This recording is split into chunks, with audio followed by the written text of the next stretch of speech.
Bonjour, alors dans cette vidéo je vais vous montrer comment prendre soin et entretenir votre culture de rotifères dans un Compact Culture System, le CCS, qui est fonctionnel avec une ventilation faite à l'aide d'une pompe à air et une pompe péristaltique qui délivre des nutriments.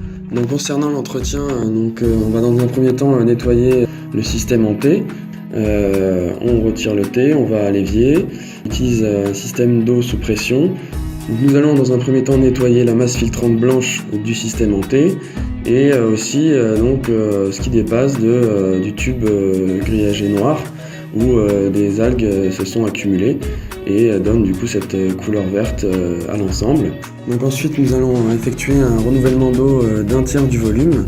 Ceci, comme pour le système en T, doit se faire tous les jours.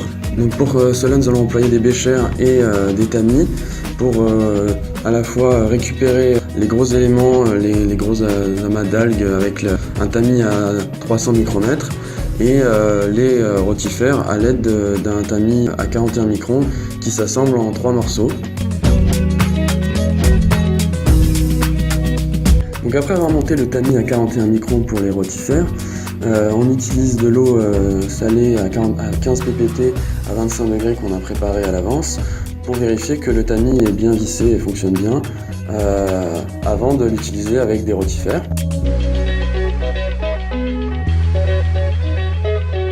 Donc ensuite on va utiliser un seau qui servira de poubelle pour les déchets organiques qui va collecter du coup l'eau qu'on va tamiser et jeter ensuite. Donc on utilise le système de 2 tamis, le tamis à 300 microns en haut et le tamis à 41 microns en dessous. On mélange bien le milieu de culture avec un bécher en faisant des va-et-vient avec l'eau du milieu et avant de la tamiser à travers les tamis.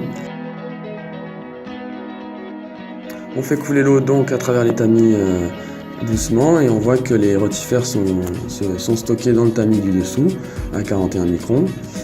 On effectue la manipulation plusieurs fois jusqu'à vider donc un tiers du volume qui pour 14 litres équivaut à 4,5 litres.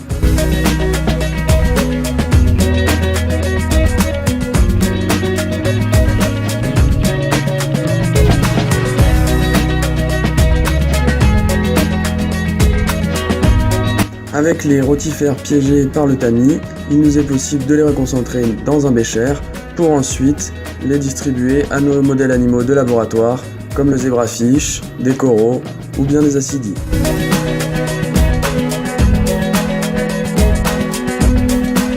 Ensuite, après avoir tamisé donc un tiers du volume total de la cuve, on remet de l'eau nouvelle salée à 15 ppt à 25 degrés dans la cuve pour la remplir jusqu'au niveau des 14 litres. Et ensuite, on remet le thé qu'on vient de nettoyer, on remet le couvercle, la tubulure reliée à la pompe à air sur le tube plastique du système en T. On peut remettre la tubulure de la pompe péristaltique. Bien sûr, après chaque nettoyage et entretien de la cuve, il faut bien nettoyer le matériel qui a servi à cet effet, notamment les tamis, dont les mailles peuvent s'altérer si on laisse sécher des microalgues dessus. Donc bien rincer le tamis à 41 microns et le tamis à 300, en faisant passer bien sur tous les bords. Donc on rince aussi le bécher et on laisse égoutter le tout sur un étendoir.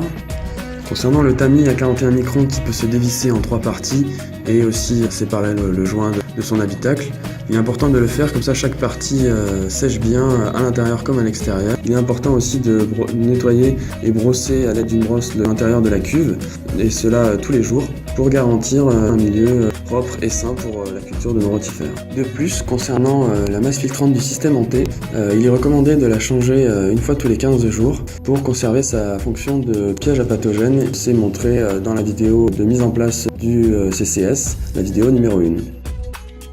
Donc à présent je vais vous montrer comment nourrir ces rotifères de manière automatique. Donc par exemple en mettant une solution microalgues dans un Erlenmeyer avec un système de bulleur et de tubulure qui relié à une pompe péristaltique vont pomper régulièrement toutes les heures des microalgues et les délivrer au volume voulu dans la cuve des rotifères de manière régulière. L'entretien pour aujourd'hui est fini.